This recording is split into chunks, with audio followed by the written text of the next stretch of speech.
What's going on, guys? So, I wasn't going to film much this weekend because we got a crazy weekend, and I'm not sure if you guys are aware, but filming stuff usually takes twice as long to get a job done than it does if I'm just doing the job. So, a lot of times when I get super busy, I don't film stuff. But we have a little bit of a special vehicle in here today. I know you guys have seen these things all over the internet, and they've kind of lost their pizzazz, to say.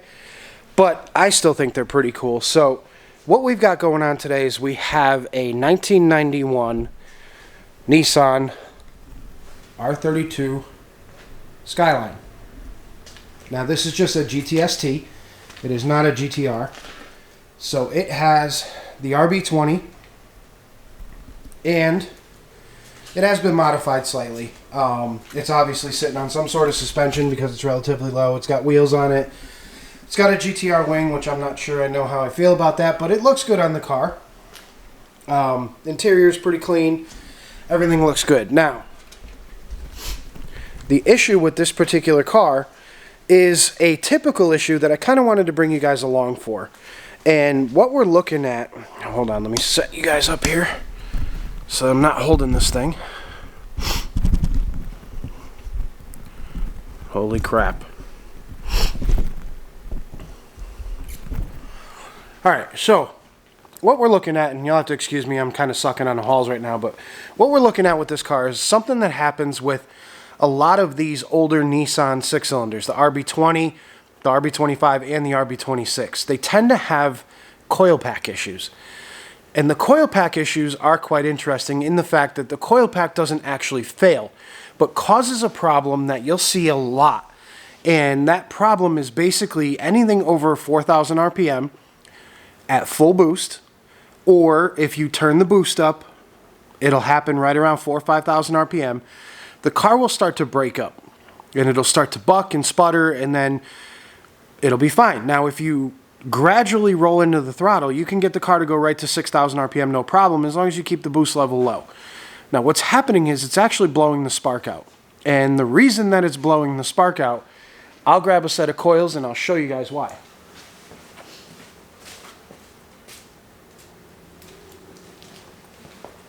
So here is a set of the coils. These are for the back three cylinders. And what happens, I don't know if you'll be able to see it, but right under here, you can kind of see how dirty those are. And I don't know if it's going to show on camera, but you can see how dirty that is. Now, what all that is basically just dirt and carbon buildup and everything else from running the engine normally. Now, you got to remember, this is a 1991, so it's a 30-year-old car. These coils have been in for 30 years. Now, the problem with these is that replacing them, sourcing replacements for them is not easy.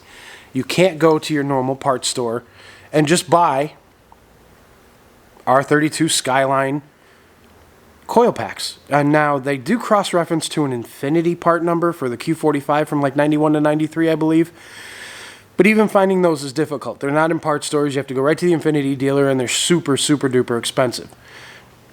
Now, the problem with these coils is what ultimately ends up happening is in this section right here, where this rubber boot meets the bottom of the coil, you'll end up with an arc that will shoot from here to this metal bracket that the coil is mounted to. And that'll happen on both sides of the coil. Now, this thing keeps focusing on my face. Let's see if we can do it somewhere else. So what'll ultimately happen is you'll get an arc that goes from here to this metal bracket. Now, when that happens, you're losing spark energy from the spark plug itself. Now, the reason that happens is over time, the heat and the dirt and everything else that is on this... Come on, focus. The heat and the dirt that are on these coils have traces of carbon in them. And because they have traces of carbon in them, it will cause the spark to arc in ways that it shouldn't be. Now, what causes the problem initially is the heat and the heat cycles and everything else. The coil casing starts to break down a little bit, and you get what's known as electrical leakage or voltage leakage, and that will generate a carbon trace, and that carbon trace will ultimately short the spark right to the bracket, to the valve cover, to wherever, thus losing spark energy from the tip of your spark plug. Now, these are the spark plugs that were in the car. They are pretty much the original plug. And you guys can't see it, but the gap on those plugs is at about 50 thousandths. The recommended gap for this car is roughly 0.8 to 1.1 millimeters. So basically 30 to 40 thousandths.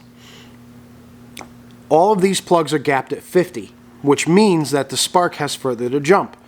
Now, when the spark energy has further to jump, the spark is going to want to take the path of least resistance, which in this case, because these coils are dirty and they're old, that path ends up being from the coil boot to the coil bracket. So ultimately, under load, when this car is struggling to generate spark because there's so much air and fuel being pushed into the cylinders, it will then jump to the bracket, which ultimately generates a misfire, and that misfire can be felt under load while you're driving. So what we're going to do today with these particular coils is I'm going to take them out of the brackets. We're going to clean them up with some electrical connector cleaner, which gets all carbon tracing off and everything. We're going to pull the rubber boots, and then we are actually going to load everything up with dielectric grease, and we are going to put brand new plugs in, gap them at 30 thousandths, and everything should be completely golden. So what I'm going to do now is take you guys over to the bench. We'll disassemble these coils, and we will do our work on them. Alright guys, so what we're going to start by doing is we have to take the coil packs off of the actual rail that they sit on. So we're just going to zip these off real quick. There's 4 bolts per coil.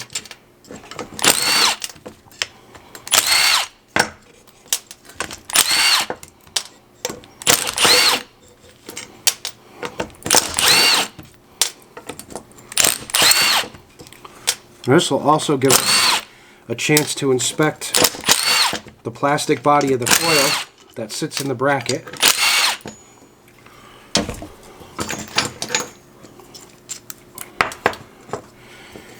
Alright, so there's 3 of them.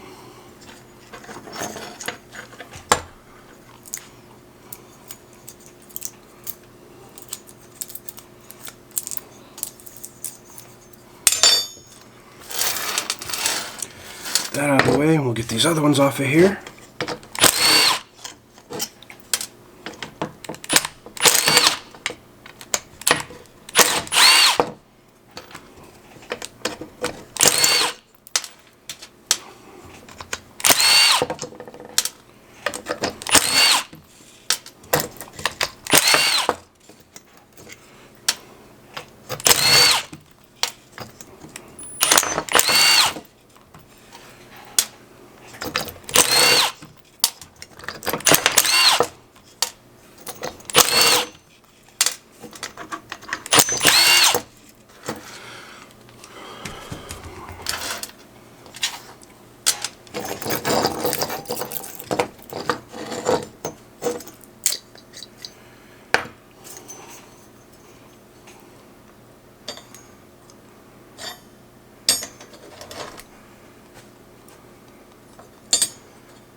Alright guys, so now that we got all the coils out, we can start to see some of where the issue lies on these coils.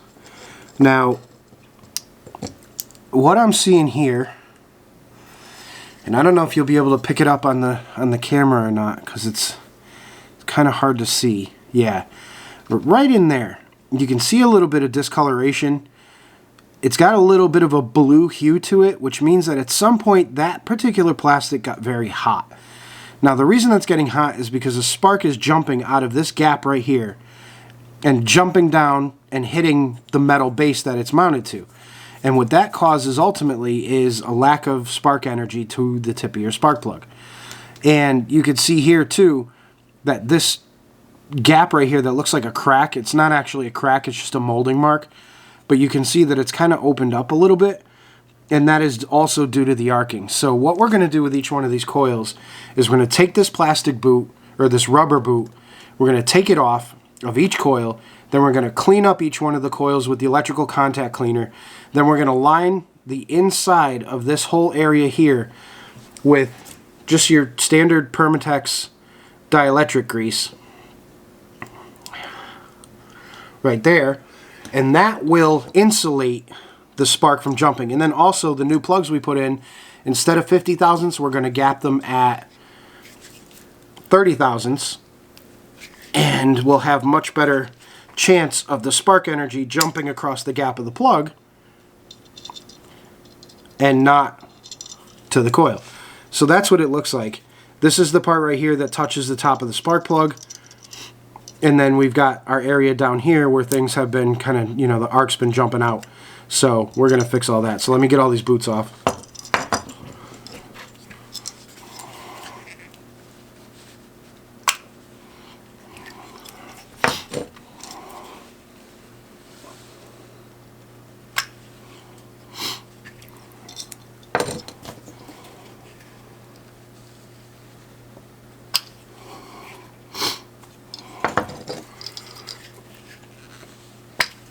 And now guys, you can do this, and this will usually prevent the problem of it misfiring at high RPM for a given period of time. I mean, eventually you'll have to replace these coils, but the problem with it is they're, like I said before, they're hard to find in the US.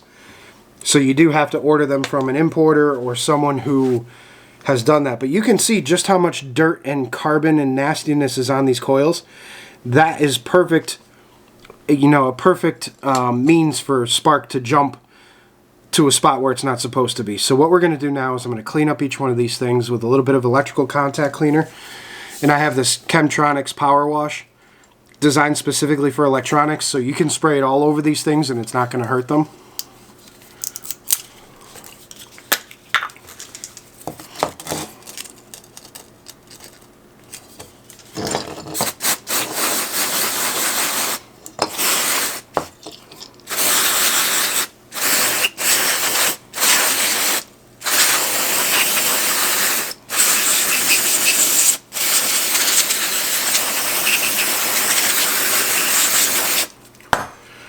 And then we'll just take a nice microfiber and really go over them and make sure that we clean off any excess carbon or anything that we happen to see on this bottom side here, just to make sure that everything is super duper clean. And you can see we're getting a ton of crap off of it, so.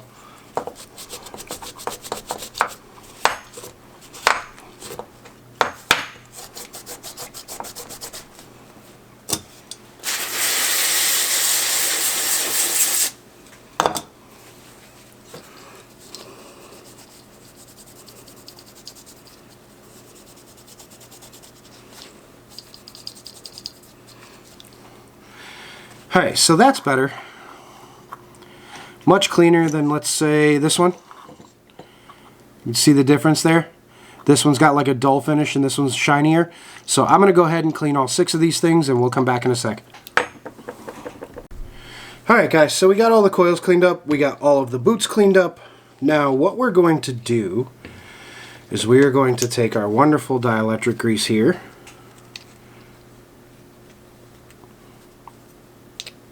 Get this opened up, and then what we need to do is we need to actually put a liberal amount right around this ridge right here, and I'll show you guys what it's going to look like once we get the actual boot back on it, but we're going to put a nice amount right around that area.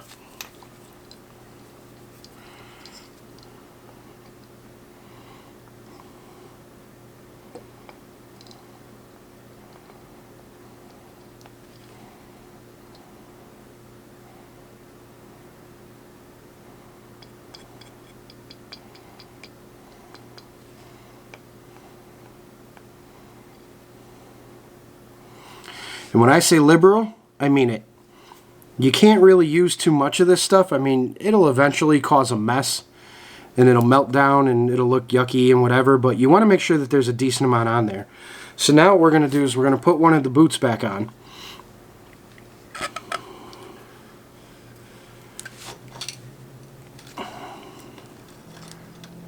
And there's what you want to see.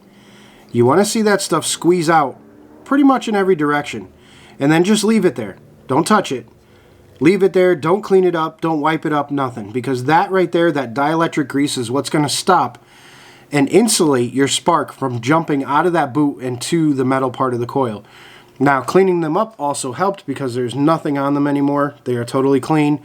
That's going to help significantly. We'll make sure we put the dielectric grease there, and then also, this is the end that goes over the spark plug. We want to make sure that we put some dielectric grease in that as well. And the reason being is twofold. One, when you go to pull these coils off again, the rubber boot won't be stuck to the spark plug. And two, by doing this, this is going to go up inside and actually cover the connector between the spark plug and the coil and shield another area from spark leakage. So let's get the rest of these done, and then we'll come back. Alright guys, so we got all the coils back together. You can see there's all the dielectric grease on all 6 of them. Well, you can only see 5 of them, but there is a 6th one. So you can see the dielectric grease on all of them is oozing out of there. You can see the dielectric grease that is in the actual boots. Now, this will solve the issue temporarily. Ultimately, you're going to have to purchase new coils or do an LS coil conversion, which is popular with these, or what have you. However, because these things are not available in the United States at any aftermarket parts sales, you're either going to have to try to source them directly from Nissan, or you're going to have to try to source them from an internet seller, which means that you're going to have to wait for them and you're going to pay for them because they are not a readily available item in the US.